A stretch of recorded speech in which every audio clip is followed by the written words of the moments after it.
Cebu City Police Office ni klaro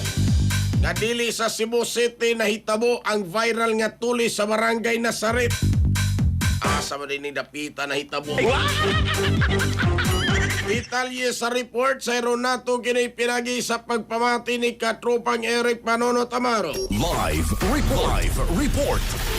Mayong butag pagbalik ka tapos mga kigalan giklaro no sa Cebu City Police Office CCPO nga dili ubos sa ilang area of responsibility aga nag-viral usab nga tulis din una lagi diri matud pa may barangay Buhisan as may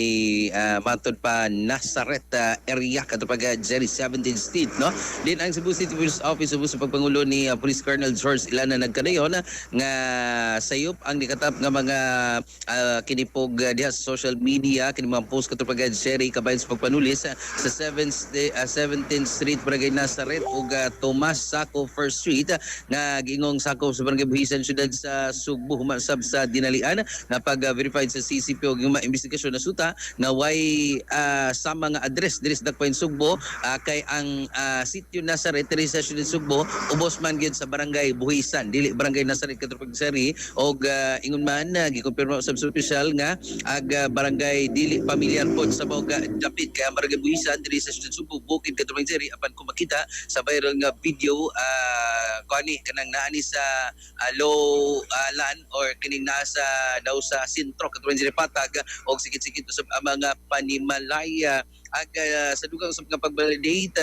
o pag-review sa kinipog video na kanin usab ang kining Cebu City Police Office CCPO nga dito dai ni nahitabo gid katubang Jerry sa Cagayan de Oro City dinhi balan nga naa dito ang 17th Street Barangay Nazaret ug Tomas Saco First Street katubang Jerry nga makita usab sa kining karsada nga sa karsada katubang Jerry mga kaigalaan gumikan sa diskutan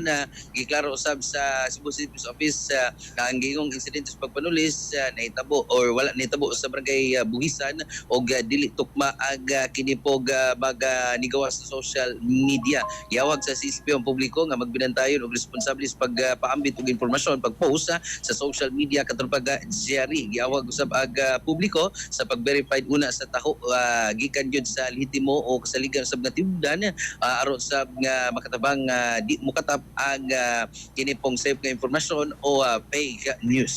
So far katamansin man kasikas-ikan sa Cebu City Police Office CCPO mga katropa ning adlawng Lunes sa pakondisyon yung kape minitan yung tiyan sa bantang mga dugay na kamata pabaskugon pa inyong kalawasan humot lami sustansyado ba nga kape Stanton Plus Best Crema Yaswell Incorporated alang sa Digos ng Pilipino para sa Pilipino sa katropa Eric Amaro XFM XFM report.